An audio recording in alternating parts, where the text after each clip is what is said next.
कोने बाबा छुरिया गरावल सोने सो मनावल कोने बाबा छुरिया गरावल सोने सो मनावल आहे कोने दादिल जन्म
शशिधर बाबा छुरिया गरावल सोने सो मरावल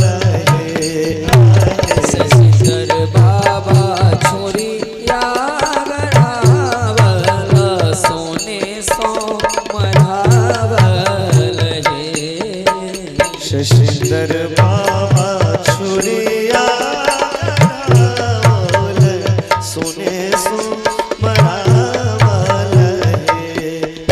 क्या बात है। और ये लड़का के बरुआ जी के नाना जी रमाशंकर चौधरी की तरफ से 501 रुपया का पुरस्कार है। बहुत बहुत धन्यवाद।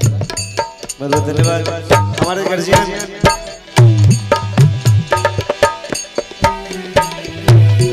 सोने के छुरिया गढ़ाने के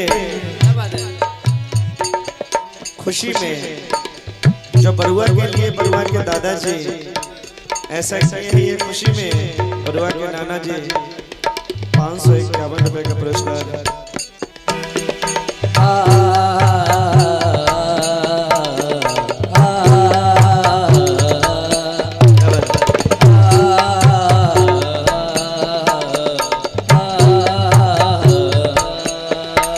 शशिधर बाबा छुरिया गरावल सोने सो मरावल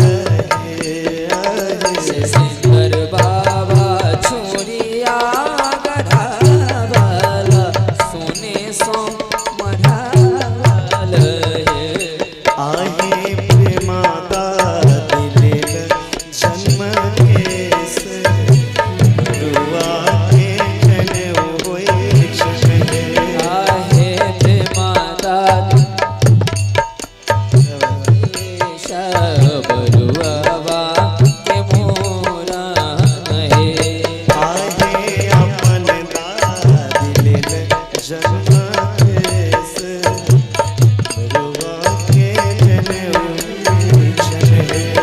आहे प्रेमादा दिले जन्म केश बरुआ के मोरा है। आपने परमधर्मी अंजलि कुमार झा जी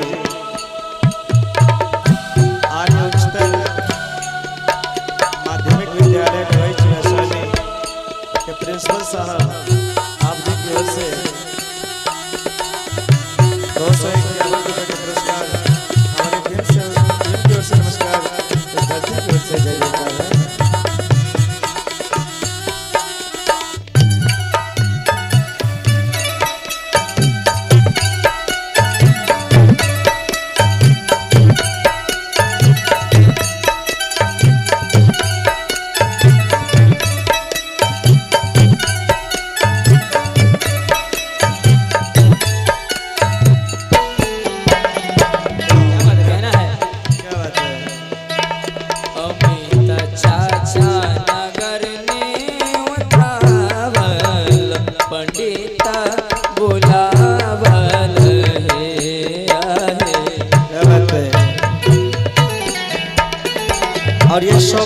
बात है कि इस नगरी में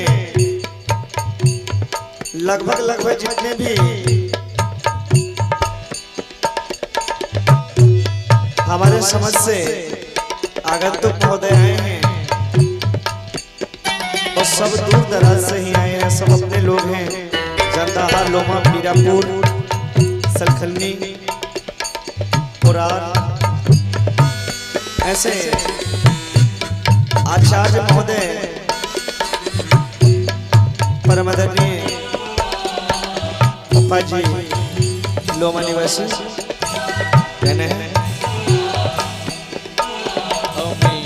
चाचा नगर में बतावल पंडित बुलावल हे आहे अपन पापा नगर में उतावल भजना बजावल हे आए। अपन बाबा नगर में बतावल बजना बजावल हे अपन चाची जन्म के बरुआ के मोरन हे अपन चाची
और कहने हैं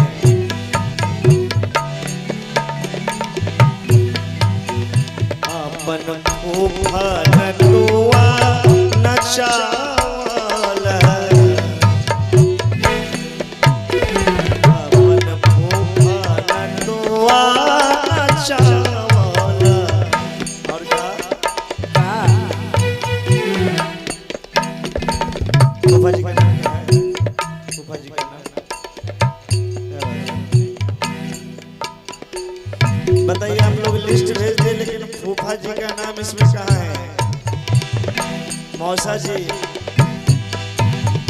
अपन मौसा नगर में उतावल नटुआ नचावल हे आए। अपन मौसा नगर में उतावल नटुआ नचावल हे आहे अपन मौसिल जन्म केस बरुआ के जनउई छे।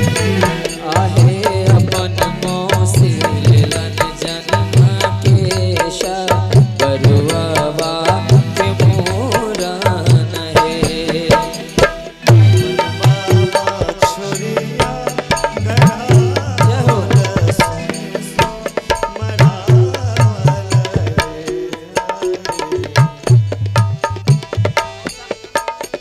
मौसा फुफा ममानी मौसी सबका नाम लिख दीजिए, छोड़िएगा नहीं किसी का, जोरा लिखिए। अपन बाबा छोरिया गढ़ावल सोने सो मरावल हे। और क्या आहे अपन मामी लेल जन्म केस बरुआ के मोर। क्या बात है अखिलेश भैया? आहे अपन मौसी लेलन जन्म